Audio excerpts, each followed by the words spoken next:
Agradeço a presença ou esta oportunidade que o professor Bruno Soares Gonçalves, presidente do Instituto de Plasma e Fusão Nuclear, de nos vir falar da sua experiência, que é uma experiência importante e que suscita muitas dúvidas na comunidade de energia, nos nossos políticos, que são as questões ligadas com a fusão nuclear e a sua importância para as alterações climáticas, e como somos todos um pouco, e eu incluo-me, portanto, um pouco ignorantes nesta matéria, acho que vai ser de enorme relevância esta oportunidade de ouvirmos o professor Bruno Gonçalves. O professor Bruno Gonçalves é licenciado em Engenharia Física e Tecnológica pelo Instituto Superior Técnico, tem um mestrado em Física e Engenharia de Plasmas e um doutoramento em Física, também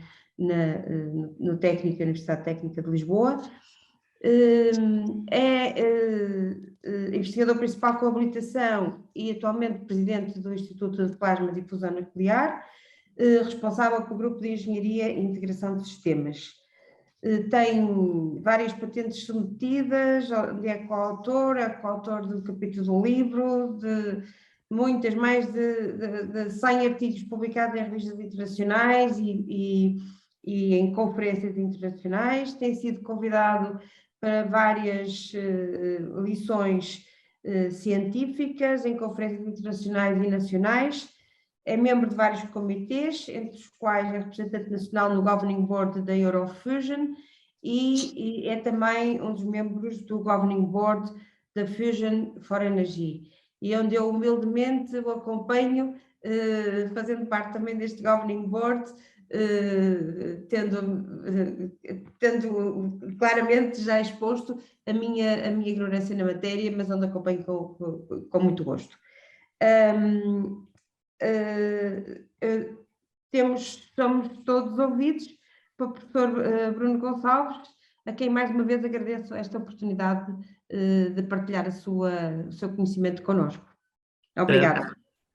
Bom dia a todos, é um prazer e agradeço imenso o convite para fazer esta apresentação sobre fusão nuclear na era das alterações climáticas. Agradeço à Teresa ter-me convidado, porque acho que é uma oportunidade para falar com uma comunidade onde a energia faz parte do dia a dia, mas muitas vezes não se fala muito nem de fusão nuclear, e há algumas reservas em relação à fusão nuclear e há muitas reservas em relação à energia nuclear. Por isso eu acho importante termos esta discussão. Se calhar algumas das coisas que eu vou dizer são mais ou menos triviais, mas eu acho que é importante para introduzirmos também o papel da energia nuclear e da fusão nuclear.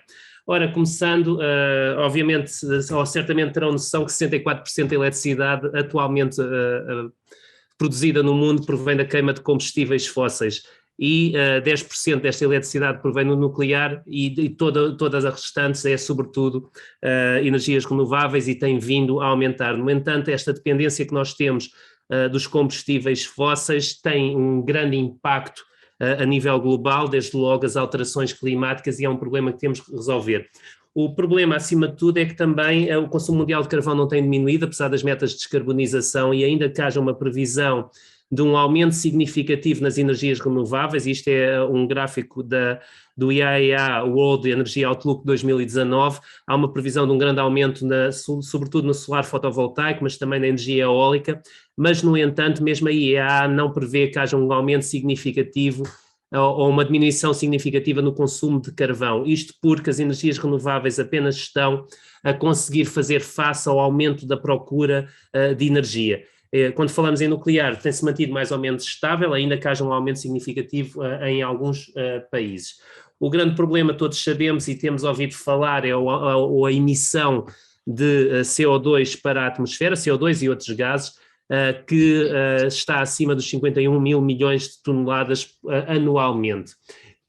E ainda que a eletricidade não seja a maior responsável por esta contribuição de CO2 para a atmosfera, de facto a eletricidade corresponde apenas a 27% das emissões, o restante, 31%, é a produção de materiais, cimento, aço, plástico, alumínios, etc. Temos toda a parte do crescimento de plantas, animais, que também contribui com a produção de gás. Temos a parte do transporte, e isto é importante porque muitas vezes falamos da mobilidade e da eletrificação da mobilidade como uma solução para reduzir o CO2, e efetivamente é uma solução, contribui para a redução, mas atualmente apenas corresponde a 16% das emissões de CO2 para a atmosfera, e depois temos o aquecimento e o arrefecimento. Estes números são importantes porque uma redução no CO2 passa também por nós pensarmos na eletrificação de grande parte destes processos, quer seja na produção de materiais, quer seja nos transportes, e ao fazermos essa eletrificação significa que teremos que produzir mais eletricidade. Ora, produzir mais eletricidade, como nós temos vindo, como eu acabei de mostrar, atualmente o aumento do consumo de eletricidade tem sido, sobretudo, ou provém sobretudo das energias renováveis, mas não tem ajudado a reduzir o consumo de combustíveis fósseis. E o que é um facto é que desde 2007, pelo menos, que a IEA tem vindo a salientar que o importante é pôr em movimento uma transição para um sistema de energia baixo carbono, sem minar o desenvolvimento económico e social. Ou seja, nós temos que inovar para zero, e já há muitos anos que nós andamos a falar inovar para zero, reduzir as emissões de CO2, descarbonizar, tem sido algo bastante constante e até tem sido algo que pegou facilmente em termos de marketing. Só para salientar, por exemplo, este carro da Nissan que era zero emission. Agora a questão é a eletricidade alimentar, como nós vimos a nível mundial, efetivamente não é de emissão zero, e não é de emissão zero porque grande parte dela provém da queima de combustíveis fósseis. E também quando falamos destas soluções é preciso não ignorar que grande parte dos materiais utilizados também são intensivos do ponto de vista de energia, desde logo os magnetos e as terras raras usados nos magnetos, o alumínio, o cobre, todos estes materiais são muito intensivos do ponto de vista de energia. E também, quando falamos em descarbonizar recorrendo às energias renováveis, há um aspecto importante relacionado com os materiais, que é a quantidade de materiais e terras raras que são necessárias para cada uma destas formas de energias e que estão representadas neste gráfico em termos de toneladas por megawatt. Para a energia eólica, para a energia solar, nuclear, e depois temos os combustíveis fósseis. Mas, efetivamente, mesmo as renováveis têm uma forte dependência de materiais que são intensivos na exploração e que têm um impacto ambiental. Eu só queria salientar aqui, por exemplo, isto são as minas a céu aberto na China, e o impacto que estas minas têm, quer em bacia de rejeitados, quer o impacto ambiental em termos de poluição, que exige ou que resulta da exploração destes minérios, que depois são usados para fazer energias ou para produzir energias limpas. No entanto, nós não podemos ignorar o impacto que tem, que ainda que esteja longe, existe. O que isto tudo quer dizer é que se nós queremos descarbonizar, eletrificando grande parte dos processos, nós precisamos de uma espécie de milagres energéticos, e estes milagres energéticos são sobretudo sob a forma de novas formas de produzir energias, ou produzir melhor energia. Obviamente as novas formas, muitas delas já estão presentes, um deles é a sequestração de carbono, desde logo a mais simples, passa por continuar a queimar combustíveis fósseis e depois injetar os gases resultantes em minas de sal, em poços já utilizados, e até mesmo usar parte desse CO2 e desses gases para extrair mais, por exemplo, petróleo ou gás. No entanto, esta é uma solução que é um pouco pôr debaixo do tapete, esconder debaixo do tapete o problema. Há outras formas de sequestração de carbono muito menos desenvolvidas, mas também a serem exploradas, que passam por mimificar de alguma forma os processos que as plantas fazem ao extrair CO2 da atmosfera, ou usar materiais que extraem o CO2 e absorvem CO2 da atmosfera. São este tipo de milagres que precisamos, em termos de sequestração de carbono e centrais que injetam gás debaixo dos terrenos. Já existem algumas, sobretudo uma no norte do Canadá, em exploração e a testar, e existem outras em vias de entrar em funcionamento. Um outro dos milagres energéticos pode passar pelo nuclear e pelo novo nuclear, já falarei um pouco mais sobre isso. Melhor energia eólica, os desenvolvimentos na solar fotovoltaica, na solar térmica, eu não incluí aqui, mas também na geotermia, todos estes aspectos são importantes e fazem parte dos milagres que podem permitir uma maior eletrificação e contribuir para a descarbonização. O que eu acho que é evidente é que a energia do futuro não vem de uma exploração intensiva dos recursos, e uma exploração intensiva dos recursos significa não usar tanto os combustíveis fósseis e, se calhar, minimizar o uso de recursos que têm um impacto significativo a nível ambiental, mas, sobretudo, desenvolvermos novas formas de conhecimento e melhores técnicas para produzir energia. Obviamente, a par com isto, é essencial termos uma política energética, e uma política energética que passa primeiro pela eficiência, e a eficiência aqui cobre todos os aspectos, desde a produção, a transmissão e o consumo. Depois temos a diversidade das fontes de energia, portfólios variados na forma de produzir energia e flexibilidade em termos de fornecedores dos materiais, fornecedores dos combustíveis. Tudo isto é importante e, aliás, nós temos visto desde já quão importante isto é com a guerra na Ucrânia e com a dependência que alguns países da Europa Central têm em relação ao gás natural e o problema que isso acarreta. E é neste contexto que eu vou introduzir a energia nuclear como uma das tecnologias que pode contribuir para esta política. Eu disse que a nível mundial 10% da energia nuclear é produzida, 10% da eletricidade provém de energia nuclear, mas na União Europeia, em 2019, os dados, embora eu não tenha encontrado dados ainda recentes, 2020, 2021, penso que não alteraram muito, cerca de 25% a 26% da energia elétrica produzida na União Europeia foi produzida com base em energia nuclear. A nossa dependência em termos de combustíveis fósseis na União Europeia é da ordem dos 43%, e temos a eólica, a hidroelétrica, a solar, que tem vindo a aumentar, que contribui com o restante. Quando falamos de energia nuclear, obviamente há países que são muito mais nucleares que outros e, em particular, a França, 75% da eletricidade provém de energia nuclear, embora, em particular, nestes últimos 2 meses, tem havido algum problema em termos de capacidade de produzir energia elétrica, porque alguns reatores estão em manutenção, e uma manutenção forçada. No entanto, o número global em termos de fator de capacidade da energia nuclear na Europa é da ordem dos 80%. E muitos outros países no mundo têm energia nuclear e têm vindo a aumentar. Em particular, a China aumentou 400% a produção de energia nuclear desde 2011, e o mais significativo em termos da China é que prevê construir 150 novos reatores até 2035. Há verdadeiramente um boom do nuclear na China, que tem dois méritos. Primeiro, eles estão a investir no nuclear, mas ao fazerem este investimento, usando e replicando o mesmo design, baixa muito o preço de construção destes reatores. Eu costumo dizer, a brincar, que isto acaba quase por ser a IKEA dos reatores, é quase só abrir o pacote, montar e fazer todos iguais e replicar, e esperarmos que no fim não sobre nenhum parafuso. Mas, efetivamente, este boom do nuclear, a par com outras energias, tem sido bastante significativo na China. E é importante que assim seja, porque efetivamente a China é um dos maiores consumidores mundiais de combustíveis fósseis, inclusive é carvão para produção de energia elétrica, e também se tem verificado que outros países que optaram por abandonar o nuclear no pós-Fukushima não têm grandes alternativas. Em particular, esta notícia em relação ao Japão, a alternativa do Japão às centrais nucleares foi pensar em construir novas centrais de queima de carvão. Efetivamente, esta notícia tem alguns meses e, posteriormente, eu creio que, apesar de eles terem noticiado que iam avançar com a construção destas centrais, posteriormente voltaram um pouco atrás. A situação não é muito clara neste momento.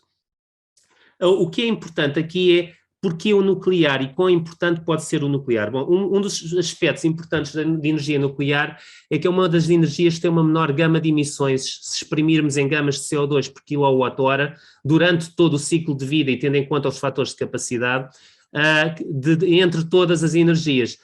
Estes são dados das Nações Unidas, em que fizeram uma estimativa da emissão de CO2 para todas as energias, e efetivamente o nuclear está mesmo entre as energias mais baixas, muito comparável à eólica e até mesmo abaixo da solar fotovoltaica ou solar de concentração. E por este motivo o nuclear foi incluído no portfólio das energias na União Europeia que podem contribuir para a descarbonização. Um dos aspectos que, regra geral, é associado ao nuclear e que muitos detratores do nuclear tentam trazer para a mesa é o custo do nuclear.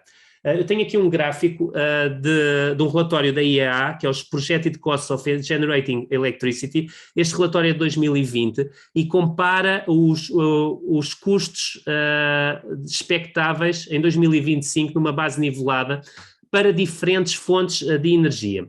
O nuclear está aí marcado com as legendas a laranja e, efetivamente, o nuclear tem preços muito comparáveis à eólica. A eólica em terra, não a offshore, que a offshore é bastante mais cara, e ao solar fotovoltaico. Em particular, se for o nuclear por extensão de vida das centrais existentes, os preços são efetivamente bastante baixos. Uma outra das conclusões que não está aqui do relatório é que também depende muito geograficamente da zona onde estes preços são comparados, mas de qualquer forma está aí a gama de variação.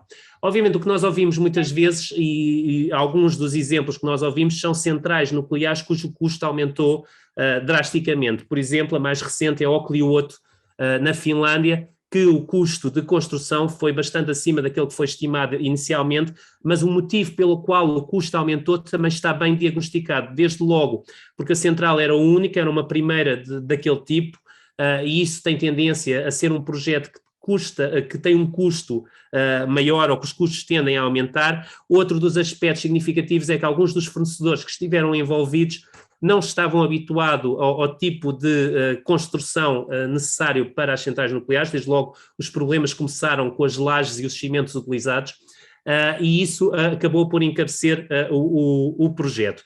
Por outro lado, temos exemplos bastante também recentes, onde o custo das centrais foi de acordo com o estimado. Por exemplo, entraram em funcionamento 4 reatores nos Emirados Árabes Unidos, dentro do custo e dentro do prazo. Ou seja, ainda que haja situações em que os custos têm aumentado na construção, efetivamente não é generalizado e depende muito do tipo de reator que está a ser construído e, sobretudo, se é o primeiro de uma geração, como foi o caso de Olkiluoto. É aqui que a experiência da China em construir múltiplos reatores todos iguais também é bastante importante, porque a replicação leva ao baixo do custo pela produção em série.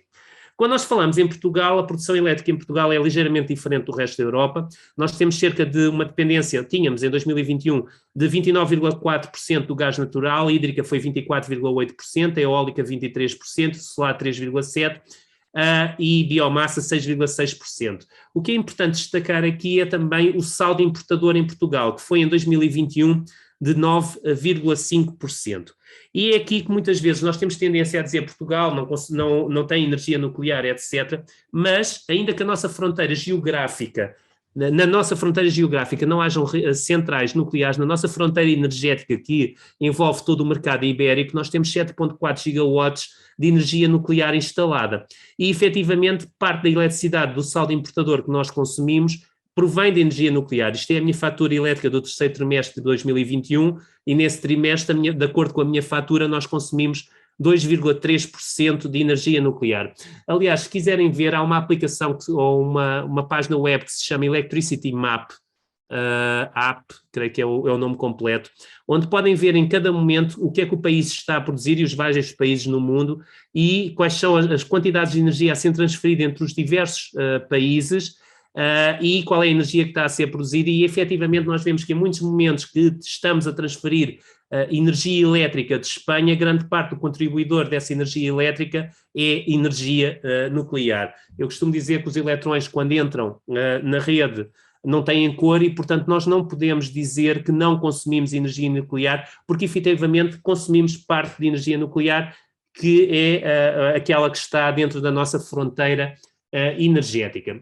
Grande parte do problema é que esta é a visão que as pessoas geralmente têm em relação ao nuclear.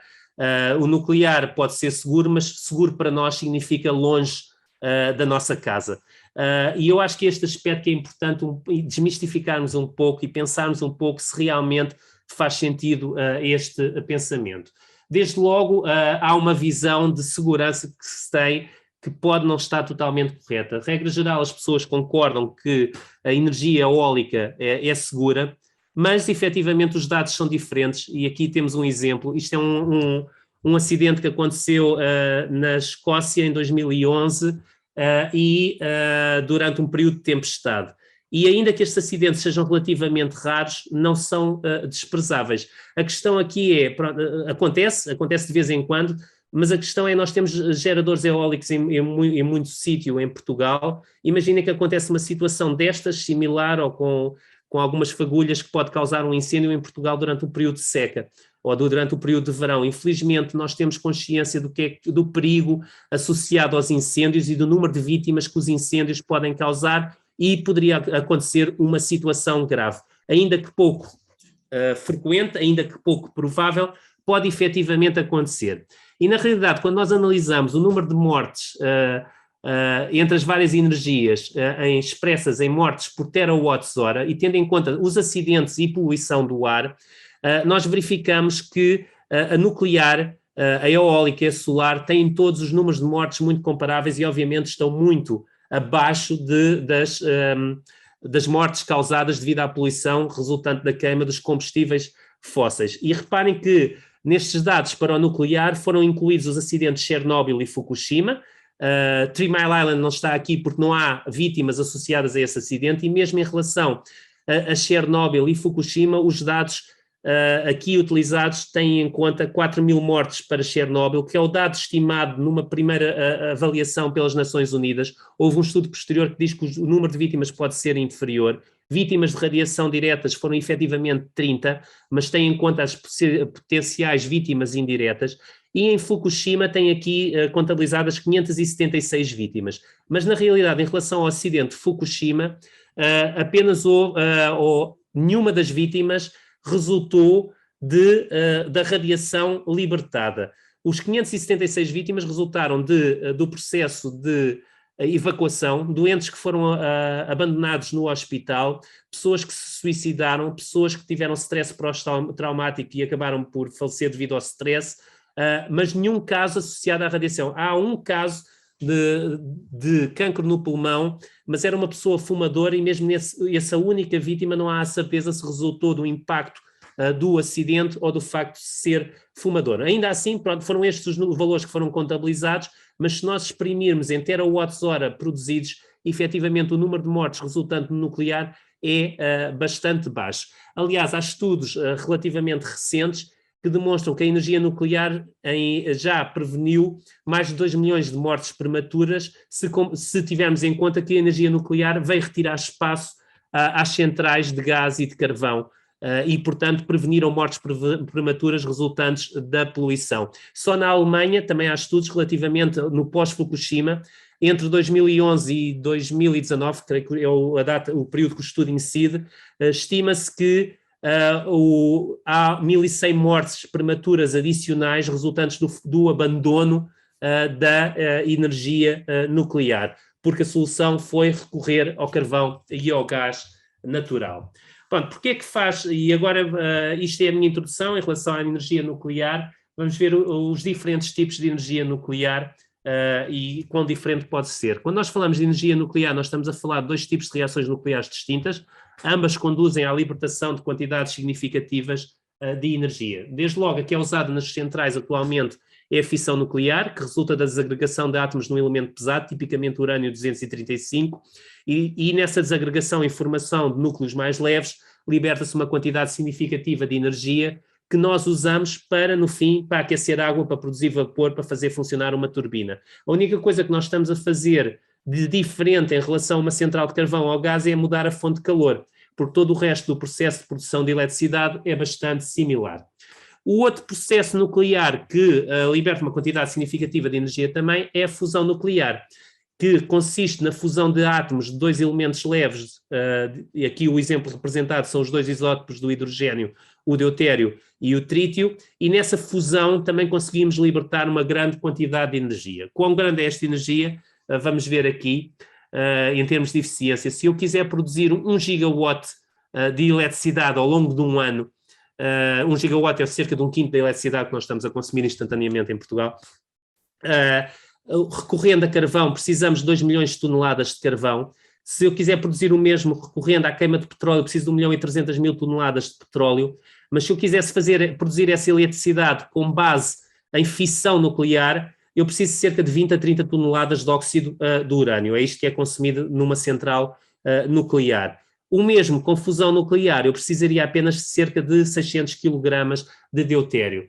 As reações de nucleares são bastante mais eficientes, são reações físicas e produzem muito mais energia do que as reações de combustão. Na realidade, a reação de fusão liberta 4 milhões de vezes mais energia que uma reação de queima de combustíveis fósseis. É quão eficiente é. E é por este motivo que faz sentido também esta densidade de energia, que faz sentido também pensarmos no uso destas energias para a produção de energia elétrica. Como eu já disse, em termos de fissão nuclear, desde logo o que nós estamos a fazer é mudar a fonte de calor. Está aqui um esquema de um reator nuclear. O que nós temos é as barras de combustível, onde se dá a reação, mas depois vamos produzir vapor e esse vapor vai fazer funcionar uma turbina que aciona um gerador e que produz energia elétrica. E atualmente temos mais de 440 reatores nucleares no mundo. Desde logo também temos muitos reatores nucleares, creio que cerca de 400, em navios, porta-aviões e submarinos. E aqui, efetivamente, estes veículos são elétricos uma vez que nós temos um reator nuclear que funciona como o reator nuclear que eu mostrei anteriormente, mas que é usado para produzir energia elétrica. E os motores que os fazem funcionar, qualquer um destas embarcações, são motores elétricos. Ou seja, na realidade já temos estas embarcações eletrificadas.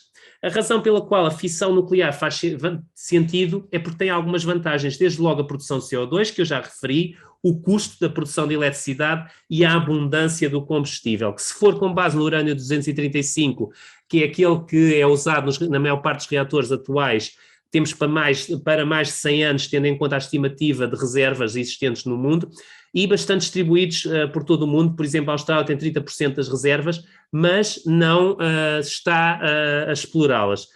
O Cazaquistão também tem bastante. Aliás, uma nota aqui é que no ano passado a Europa comprou 45% do seu combustível nuclear à Rússia,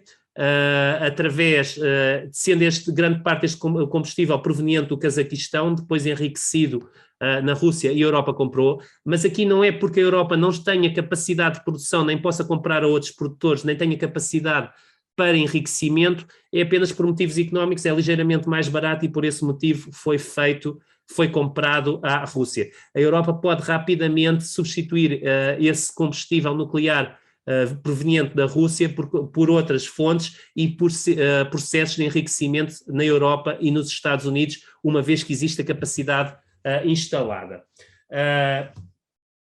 Um outro aspecto é, só para compararmos em termos de densidade de energia e importância, é um pouco do que o que eu já mostrei anteriormente, mas uma pellet de urânio de 2,5 centímetros de altura consegue produzir tanta energia como 481 metros cúbicos de gás natural, ou 545 litros de petróleo, ou 1 tonelada de carvão. É bastante significativa a quantidade de energia e por isso faz sentido. Obviamente, o problema que nós temos, e que muitas vezes as pessoas associam desde logo, é a proliferação de armas.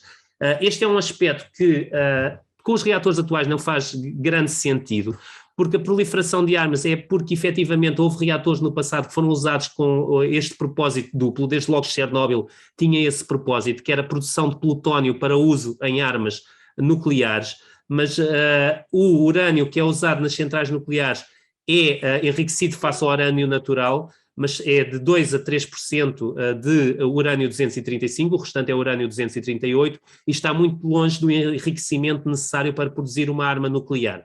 E o plutónio produzido nos reatores, e que é o produto de parte das reações, é de difícil extração do combustível usado. Ou seja, ainda que no limite pudesse ser possível, não é um processo que seja fácil e contribua facilmente para a proliferação de armas. Há a questão dos resíduos, e os resíduos é uma preocupação porque têm que ser armazenados por longo período, não é porque nós não saibamos como os armazenar.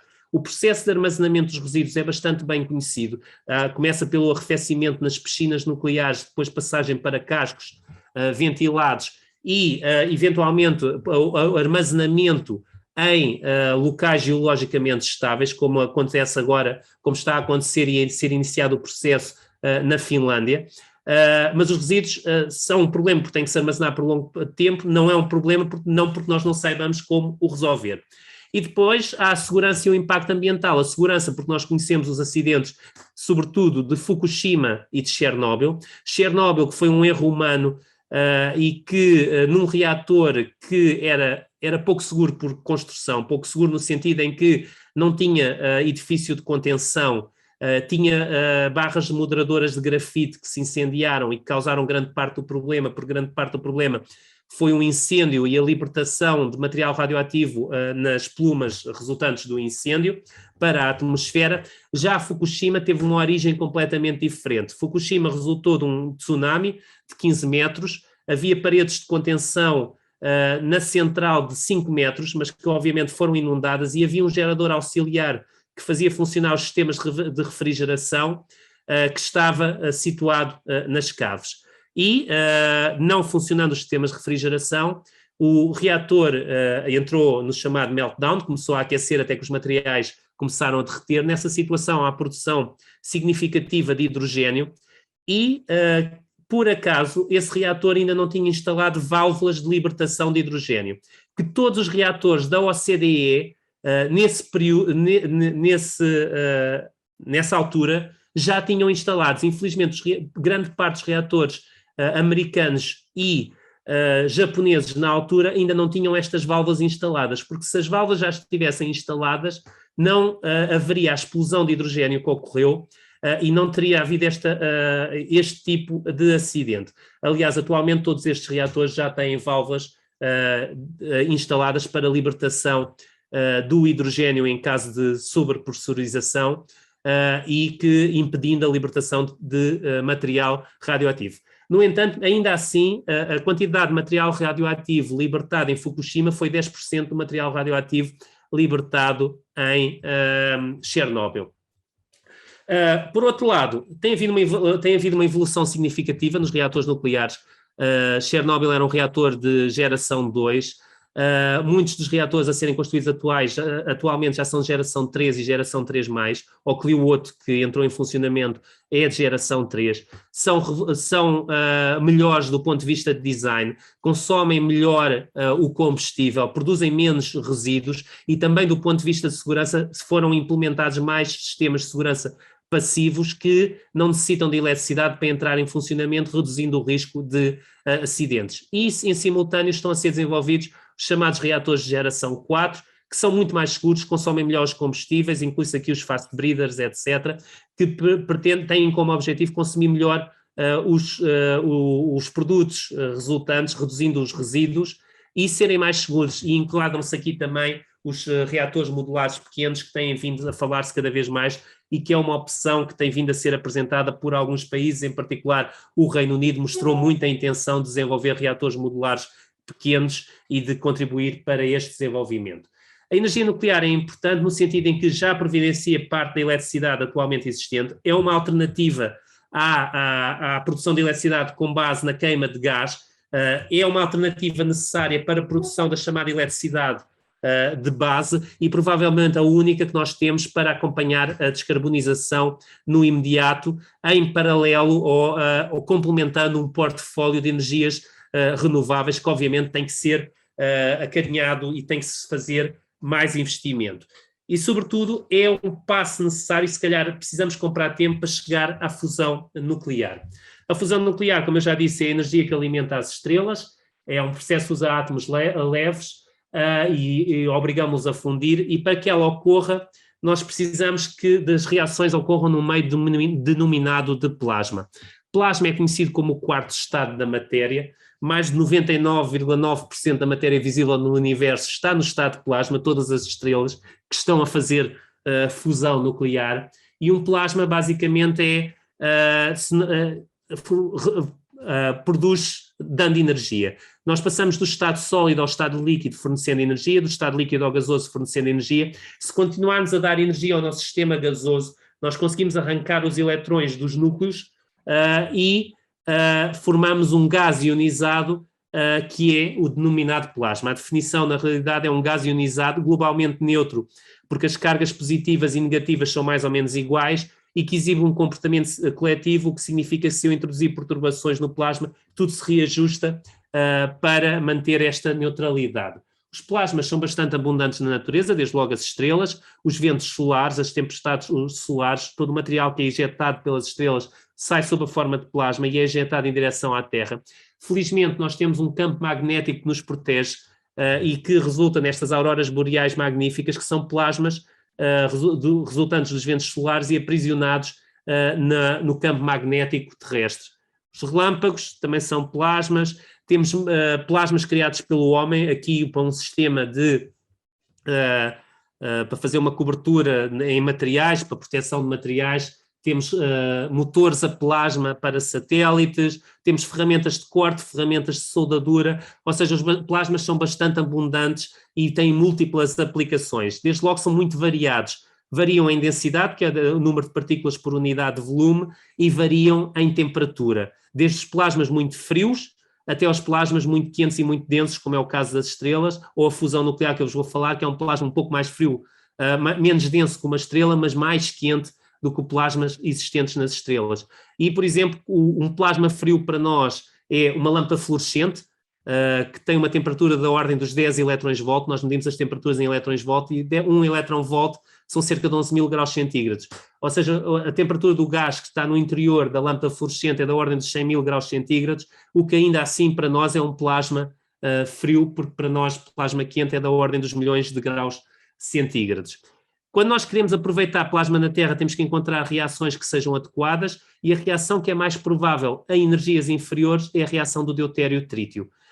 O deutério também reage, a reação deutério-hélio-3, hélio-3, um próton com boro, todas estas são reações de fusão nuclear, mas se vocês virem o eixo do X, vê-se que a energia necessária para algumas delas ocorrerem é bastante maior. E ainda assim estamos a falar o mais provável, a energia mais provável para o deutério-trítio, e o pico da reação ocorre entre os 20 aos 50 kV, multiplicado por 11.000 graus centígrados, estamos na gama dos milhões de graus centígrados. Ora, desde logo nós, para fazermos isto, então temos que atingir estas temperaturas e depois temos que, de alguma forma, confinar o nosso plasma.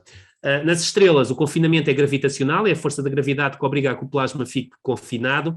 Na Terra nós só temos duas opções, uma é usar campos magnéticos para aprisionar o nosso plasma, o outro é o chamado confinamento inercial, onde o combustível é aquecido recorrendo a lasers intensos, há uma injeção de material que obriga à implosão do combustível e produz as reações de fusão nuclear. Eu vou-vos falar sobretudo do confinamento magnético, porque é este que é o mais promissor para a produção de energia. Para controlar a reação, como eu disse, precisamos confinar o plasma. Se nós não tivéssemos o campo magnético, todas as partículas carregadas do plasma enchiam o meu recipiente e tocavam nas paredes e acabariam por danificar o meu reator. Se eu introduzir um campo magnético, eu consigo fazer com que as partículas circulem as linhas de campo magnético e desde logo consigo aprisionar e diminuir a interação do plasma com as paredes do recipiente. Para construir uma máquina de fusão, eu começo peço desculpa, começo por um donut. Isto é o slide que eu tenho quando vou às escolas.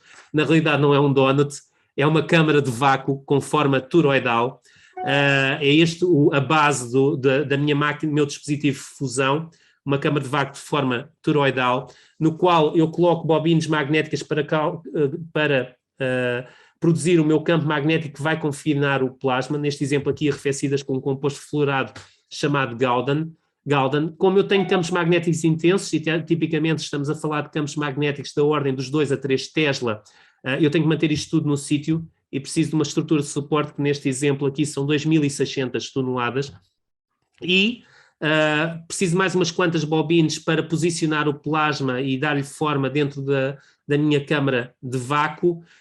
Depois preciso de um transformador, preciso criar uma corrente no plasma e preciso de sistemas de auxiliares com cabelagens, tubagens, etc. E uma máquina de fusão que começa efetivamente a tornar-se bastante complicada. Isto é um esquema, isto é a realidade, é a maior máquina de fusão atualmente em funcionamento no mundo é o JET, está perto de Oxford, e só para terem uma ideia, ao centro tem um homem, que vos dá uma noção da escala envolvida. Daquele esquema que eu vos mostrei, apenas conseguem ver o núcleo do transformador, que está aqui a laranja, e tudo o resto está envolvido por toda esta cabelagem e suportes, etc. Por dentro do meu donut, o que eu tenho é o meu donut protegido por telhas de proteção, que neste exemplo aqui são de berílio, nas paredes e no fundo de tungstênio, e é no interior desta cama que se dá a reação, como vocês podem ver do lado esquerdo, uma reação de fusão nuclear. Na realidade, a zona mais ao fundo, que se chama diversor, tem o objetivo, é desenhada para interagir com as partículas que escapam do plasma. A razão pela qual é escolhido o tungstênio é precisamente porque há uma grande posição de calor e o tungstênio resiste bastante bem. E a parte mais interessante aqui, na realidade, é o centro da câmara, que é onde temos as temperaturas da ordem dos centenas de milhões de graus, 150 milhões de graus centígrados. Por dentro, as telhas têm uma função muito similar às que têm, por exemplo, as telhas de cobertura da Dragon Capsule da SpaceX, ou que tinha o Space Shuttle, para proteger o veículo durante a reentrada do plasma da reentrada. Por dentro, isto é uma reação de fusão nuclear a acontecer dentro do JET. O que vocês veem aí na periferia são instabilidades muito semelhantes ao que ocorre, por exemplo, nas tempestades solares. São instabilidades que libertam alguma energia em direção às paredes e em direção à zona central.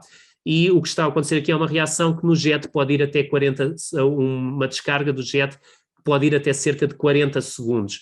Os 40 segundos porque as bobinas que nós usamos no JET aquecem e depois de 40 segundos de divertimento esperamos 20 minutos para poder voltar a ter uma nova descarga. No entanto, permite-nos estudar a física envolvida, a otimização dos cenários de operação, etc. O que não conseguimos atingir é a ignição. A ignição que ocorre quando eu conseguir sustentar a minha temperatura do plasma, apesar das perdas, com base neste núcleo de hélio que é produzido na reação. Uma das ideias bases da fusão nuclear é que eu aqueço o plasma, incentivo as reações de fusão nuclear, nessas reações libertam-se o núcleo de hélio. O núcleo de hélio tem uma energia significativa, 3,5 megaeletróns-volts, e este núcleo de hélio colide com as partículas do plasma, transfere energia e autossustenta a reação. O neutrão não interage com o plasma e vai em direção às paredes, mas também é importante e já vamos ver para que é que ele serve. No entanto, este aquecimento de partículas alfa é essenciais e eu só consigo a ignição quando a temperatura do plasma, apesar das perdas, pode ser mantida exclusivamente pelo aquecimento de partículas alfa. E o JET já consegue fazer parte deste aquecimento, mas não consegue atingir a ignição. O JET atingiu o recorde o ano passado, em dezembro, foi anunciado este ano em fevereiro, de demonstração de energia de fusão, conseguiu produzir 59 megajoules durante 5 segundos. À escala dos processos que ocorrem no plasma, 5 segundos é quase como se fosse eterno, por isso é bastante significativo conseguirmos por 5 segundos. E um aspecto aqui importante é produzir uma grande quantidade de energia, muito mais do que tinha produzido em 97, que era o recorde anterior, mas apenas com um fator de amplificação de 33%. O que isto significa é que produziu menos energia do que aquela que gastámos para iniciar o plasma. Obviamente não é brilhante, não atingimos a ignição, mas nós sabemos o porquê. Antes de eu ir ao porquê e qual é a solução, só mostrar-vos este recorde, esta descarga recordista.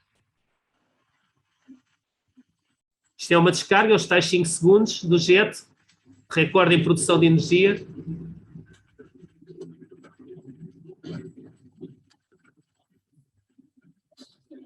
E pronto, tivemos aqui uma descarga de fusão nuclear recordista. O porquê? Porque é que nós não produzimos e não conseguimos atingir a ignição tem a ver com a dimensão da máquina. Para que haja a ignição, o núcleo de hélio tem que depositar energia suficiente no plasma. Para que isso aconteça, só temos duas soluções. Uma, ou seja, ele precisa ter colisões suficientes com as partículas do plasma. E ou nós aumentamos a densidade do plasma, que é para haver mais colisões, mas se aumentarmos a densidade precisamos mais energia para aquecer. A alternativa é afastar as paredes. Afastar as paredes para que antes dele ser extraído e chegar às paredes, este núcleo tenha a possibilidade de ter mais colisões. É precisamente isso que estamos a fazer, é o afastar as paredes. e o afastar as paredes chama-se o International Thermonuclear Experimental Reactor. É um reator que passamos de um volume de plasma de 80 metros cúbicos para 840 metros cúbicos, e só para terem uma noção, aqui a meio, em baixo, está um homem. E dá-vos uma noção da dimensão desta máquina. É similar ao jet que eu vos mostrei, tem a câmara de vácuo, tem as telhas de proteção, tem as bobines toroidais para a produção do campo magnético, tem o transformador, que é esta zona aqui central, o que tem adicional é este criostato, e o criostato está aqui porque o ITER vai usar bobines supercondutoras e, como tal, têm que ser arrefecidas. Mas ao usarmos estas bobines supercondutoras, desde logo conseguimos aumentar o campo magnético para 5 a 7 Tesla e conseguimos sustentar a reação por mais tempo. Ou seja, o objetivo do ITER é provar a viabilidade científica e técnica da energia de fusão, vai produzir cerca de 500 megawatts de energia de fusão, não vai produzir eletricidade, mas produz 500 megawatts de energia de fusão, dentro de cerca de 300 segundos a 1 hora de operação, e com um fator de amplificação de energia de 10 a 20 vezes, ou seja, vai produzir 10 a 20 vezes mais energia do que aquela que gastamos para iniciar a reação. E tudo isto para testar a integração de todas as tecnologias necessárias para uma central elétrica de fusão nuclear. O ITER é um mega projeto de investigação e desenvolvimento, o custo já está muito acima dos 21 milhões de euros, eu creio que atualmente é 27 mil milhões de euros. É um projeto há 30 anos, a construção atrasou-se um pouco, 20 anos de operação, mas é um projeto extremamente importante porque vai provar a viabilidade da energia de fusão nuclear. E desde logo, se nós virmos em perspectiva, só para terem uma ideia, está aqui o custo da guerra no Iraque.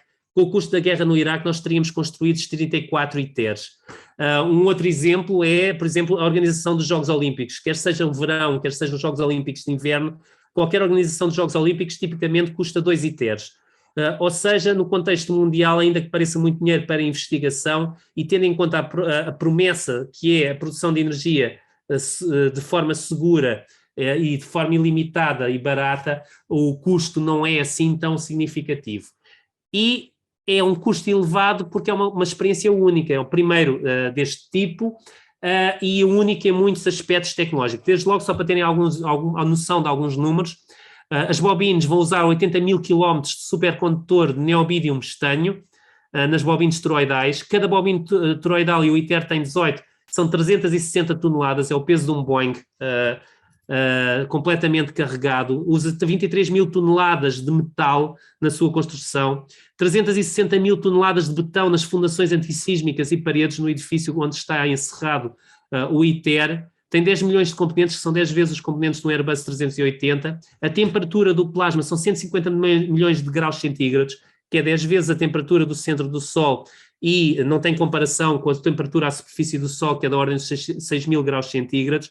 Como eu já disse, tem 840 metros cúbicos de volume e 73 metros de altura. Só para terem uma noção da dimensão, isto são as estruturas antissísmicas que previnem que haja uma fratura no edifício se houver um sismo que ocorre no sul de França, onde o reator está a ser construído uma vez em cada 10 mil anos, tem estas estruturas antissísmicas, tem 1,80 m de altura, tem aí uns homens, só para terem uma noção da altura.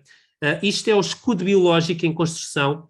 O escudo biológico, essas paredes têm 2 metros de espessura e o objetivo é prevenir a libertação de radiação para o exterior e que os neutrões passem para o exterior. É betão nuclear, especificações nucleares, malha apertada, estão aqui a ver a malha e a estrutura de betão, e isto é o edifício que já atualmente está construído, é o poço onde fica o tokamak, esta máquina de fusão nuclear, e aqui vêm as tais portas de 2 metros de espessura. Só um aspecto, e quão importante e complicado pode ser este edifício, aqui o que tem é os chamados inserted plates. Uma vez que estamos a usar betão de especificação nuclear, não podem ser feitos furos a posteriori no betão, nem se pode fazer nem perfurações, nem nada, o que significa que tudo tem que estar planeado antecipadamente, e temos que saber antecipadamente onde é que vão ficar todos os componentes, porque todos os componentes apenas podem ser fixos a estas embedded plates que estão aqui nas paredes. Um dos problemas, e que resulta, por exemplo, em custos significativos, é que no projeto pensou-se que eram necessárias 10 mil embedded plates, e quando se começou a desenhar realmente todos os sistemas, durante a construção passámos para 100 mil embedded plates. Como devem imaginar, os engenheiros civis que estavam a desenhar o edifício e a construí-lo ficaram satisfeitíssimos quando lhes disseram e vamos pôr mais 10 vezes mais embedded plates em todo o edifício. Por dentro, a máquina é muito similar, como eu já vos disse, à que eu vos mostrei anteriormente. Tem uma câmara de vácuo com os portos de acesso, tem as bobinas toroidais, tem as bobinas poloidais para posicionamento e tem o criostato. Isto é só para terem uma ideia, eu vou-vos mostrar alguns dos componentes. Isto é o criostato a entrar no poço do tokamak, dentro do edifício. Parte do criostato, uma das secções, só esta parte tem 375 toneladas. Aqui é o criostato já instalado em torno do escudo biológico, podem ver aqui no interior, e podem ver uma das bobinas poloidais que fica na base do dispositivo. Há aqui uma bobina poloidal maior, que fica a meio da máquina, a meio no quadrante inferior, mais ou menos, da máquina, e tem aqui uma dimensão destas bobinas supercondutoras. Uma das bobinas toroidais, que está aqui, as tais que têm 370 toneladas, e aqui temos parte da câmara de vácuo, que tem que ser desenhada para fluxos térmicos elevados, stresses mecânicos elevados e para resistir ao bombardeamento por neutrões. Tem paredes duplas, é construído num aço especial Eurofer para resistir aos neutrões, com poucos materiais que possam transmutar por bombardeamento neutrónico. Dentro tem que ter, e por fora tem que ter estas bossas, que é onde nós instalamos os componentes para garantir que se houver correntes, etc., que os componentes não são arrancados. Estão aqui todas as fixações para os componentes, para os escudos biológicos, para os escudos térmicos, etc., a serem instalados. À volta, como usamos bobinas supercondutores e temos uma temperatura elevada no interior, temos que ter um escudo térmico para proteger as bobinas magnéticas que encaixam por cima desta câmara de vácuo. E só para terem uma noção, isto é da semana passada, a instalação do primeiro setor da câmara de vácuo dentro do poço do tokamak, e o que vem daqui já é uma câmara de vácuo. Eu não tenho a certeza se veem muito bem, mas terá aqui à volta também já uma das bobinas toroidais à volta da câmara de vácuo, e tudo a ser instalado dentro da câmara. Aqui temos o primeiro plasma do ITER. Na realidade, o primeiro plasma dentro da máquina será em 2026, se tudo correr bem. Ainda será um plasma de hidrogênio apenas, não será um plasma de fusão nuclear, porque só passamos a ter fusão nuclear quando fizermos deutério ou deutério-trítio, e essas descargas apenas estão previstas para 2035, uma vez que até lá temos que preparar os cenários de operação, testar todos os componentes e aprender muita coisa antes de chegar à fusão nuclear efetivamente. Porquê é que vale a pena todo este investimento e todo este esforço? Desde logo porque a fusão nuclear tem vantagens. E uma das vantagens é que é limpa, não produz CO2, produz poucos resíduos nucleares, já vamos falar um pouco mais sobre isso e ver os exemplos. E, sobretudo, porque o combustível é abundante. O deutério existe para 3 vezes 10 elevado a 11 anos, e o lítio, e atenção aqui, eu não estou a falar do trítio, estou a falar do lítio, e a razão pela qual não estou a falar do trítio é porque o trítio não é abundante. O trítio tem um tempo de meia-vida de 11 anos, o que significa que se eu começar com 1 kg de trítio hoje, daqui a 11 anos só tenho meio quilo, e o inventário mundial de trítio é da ordem dos 20 kg, grande parte dele produzido num reator nuclear no Canadá. Ou seja, o trítio só por si, como escolha de combustível, não é uma escolha brilhante. No entanto, e eu já vos vou mostrar como, o combustível que nós usamos e o nosso consumível é o lítio. E o lítio existe na Terra para 30 mil anos e nos oceanos para 30 milhões de anos. E o importante é que com o deutério existente em 45 litros de água e com o lítio existente numa bateria de computador, eu consigo produzir tanta energia como queimando 40 toneladas de carvão. Em relação à ativação e aos resíduos, temos aqui os resíduos nucleares que são produzidos por impacto dos neutrões, e como recurso aos materiais que nós usamos atualmente, o decaimento é muito rápido, e ao fim de cerca de 100, 200 anos, estes materiais têm um nível de radioatividade inferior à radioatividade natural do carvão. E para além disso estão a ser feitos muitos investimentos no desenvolvimento de novos materiais que tenham um decaimento mais rápido.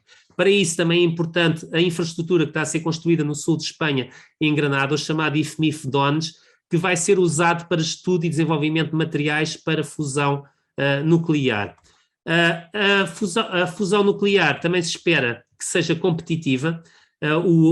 Todos os objetivos e estudos é no sentido de ter custos comparáveis à fissão nuclear, que já tem custos muito baixos, ou seja, e dentro da gama da eólica e sobretudo, em termos de custos, aqui está representado os custos externos, e sobretudo a fusão nuclear é segura. E eu vou-vos mostrar o que é que significa seguro. Seguro significa que temos aqui uma descarga, mais uma descarga do jet. Nesta descarga vai haver um varrimento na zona inferior, vocês vão ver um movimento que foi desenhado de propósito para variar a deposição de energia na zona inferior e para espalhar a deposição de energia, mas vai correr algo mal nesta reação.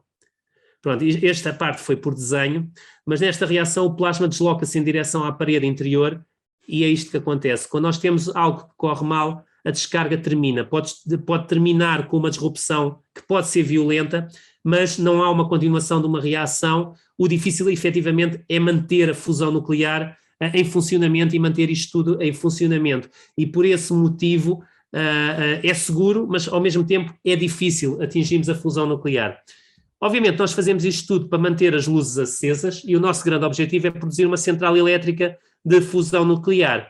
E produzir uma central elétrica de fusão nuclear é mudar a fonte de calor. Nós o que queremos é substituir a fonte de calor que temos para produzir vapor, para fazer funcionar uma turbina. Mas no fim, o que estamos a mudar é a fonte de calor por uma fonte de calor mais eficiente, semelhante ao que se faz na fissão nuclear, semelhante ao que se faz na queima de combustíveis fósseis, mudamos apenas a fonte de calor. Um aspecto importante para este aproveitamento do calor e também na produção do lítio, do trítio, é como é que o vamos fazer. Eu disse-vos que na reação de fusão nuclear produzia-se o núcleo de hélio, que era usado para autossustentar a reação no plasma, mas temos um neutrão bastante energético que move-se em direção às paredes. E é aqui que está um dos truques da fusão nuclear. O objetivo é que este neutrão energético nas paredes encontre compostos de lítio e, por reação com este neutrão, o lítio vai produzir trítio e, ao mesmo tempo, vai ser feita a conversão de energia. É aqui que é feita a produção do combustível, o trítio, e é aqui que é feita o aproveitamento da energia para a produção de vapor. Estes módulos chamam-se os breeding blankets e o ITER apenas tem 2 módulos de teste breeding blanket para testar o conceito. É por este motivo que o ITER ainda não vai produzir energia elétrica, porque é a partir daqui que se produz a energia elétrica e o ITER apenas vai testar o conceito. Desde logo estão a ser desenvolvidos a nível europeu vários conceitos para estes blankets e que visam testar diferentes formas de lítio e diferentes tipos de arrefecimento. Há vários desenhos a serem construídos e a serem desenvolvidos a nível europeu. Um aspecto importante, e sobretudo agora que falamos na escassez do lítio e no custo do lítio, é nós vamos consumir muito lítio, vamos de alguma forma competir com o lítio usado para baterias e desde logo não. Eu fiz aqui os cálculos, uma central de 1 gigawatt para produção de energia elétrica com base em fusão nuclear iria consumir cerca de 500 kg de lítio, dos quais apenas 140 kg seriam efetivamente queimados no sentido que seriam usados na reação, não que serão queimados, para produzir 70 kg. Ou seja, muito pouco lítio é usado efetivamente para uma central ao longo de um ano. Isto é para um ano. Se nós tivéssemos 10 mil centrais de fusão, e as 10 mil centrais resultam de estudos que indicam que se nós conseguimos produzir fusão nuclear rapidamente e demonstrar a viabilidade, que conseguimos uma penetração até ao fim do século de cerca de 1/3 da procura mundial, estas 10 mil centrais de 1 gigawatt iriam precisar de 5 mil toneladas de lítio, obtidas a partir de 70 mil toneladas de lítio normal. Se compararmos isto com as reservas mundiais de lítio, estamos a falar de números bastante baixos e que de forma alguma entram em competição com a procura de lítio para outras utilizações. Pronto, fiz só estes estudos, só umas contas no back of envelopes, apenas para ter uma noção de quanto lítio efetivamente vamos consumir.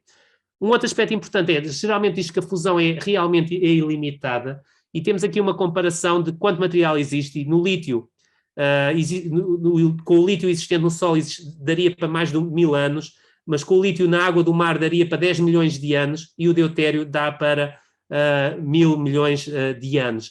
Ou seja, a fusão efetivamente pode providenciar energia elétrica por mais tempo do que durará o nosso Sol e o nosso planeta. A questão agora é quando é que vamos ter fusão nuclear. E esta tem sido a grande questão. Se acreditarmos na teoria do Big Bang, diz 2160, mas efetivamente o Sheldon também está errado, e o nosso objetivo é 2050. Aliás, ainda ontem ouvi uma intervenção no Parlamento Britânico onde os ingleses dizem que vão conseguir em meados de 2040. Há vários processos a serem desenvolvidos, desde logo a operação do jet é essencial para aprendermos a operar o ITER. O ITER vai ser essencial para demonstrar as várias tecnologias associadas, mas ao mesmo tempo nós já estamos a desenhar o chamado DEMO, um reator que vai produzir energia elétrica, vai pôr energia elétrica na rede e que vai provar, e o nosso objetivo é 2050, e existem no mundo atualmente vários conceitos de DEMO a serem desenvolvidos. Em paralelo, existem também outros conceitos alternativos de fusão nuclear que têm vindo a ser desenvolvidos e a ter investimento privado, e existe muita gente neste momento a pensar em fusão nuclear, e eu acho que nesta convergência de diferentes tecnologias vai efetivamente aparecer breakthroughs significativos. Por exemplo, ainda há uns meses o MIT, recorrendo a supercondutores de alta temperatura, conseguiu um grande avanço em termos de bobinas magnéticas, porque ao aumentarmos o campo magnético produzido por cada uma das bobinas, desde logo conseguimos reduzir a dimensão da máquina e do dispositivo final, e isto é um grande avanço do lado do MIT, e que eles também estão a desenhar uma máquina com base nesse conceito. Todos estes conceitos em paralelo vão contribuir para acelerarmos tudo o que é fusão nuclear. O que é que eu gostava que retivessem desta apresentação é que a energia nuclear não é necessariamente má, há muitos avanços significativos e, sobretudo, a fusão nuclear está próximo daquilo que é a energia nuclear verde. Nós estamos expostos, de olhos postos na energia do amanhã, é a energia das estrelas, apenas estamos a tentar replicá-la na Terra. E se quiserem saber um pouco mais sobre isto ou tiverem alguma curiosidade, eu tenho um livro online para download gratuito. Podem fazer download, eu atualizo regularmente com mais informação e podem ler muito mais em detalhe algumas das coisas que eu aqui mostrei. E muito obrigado pela vossa atenção.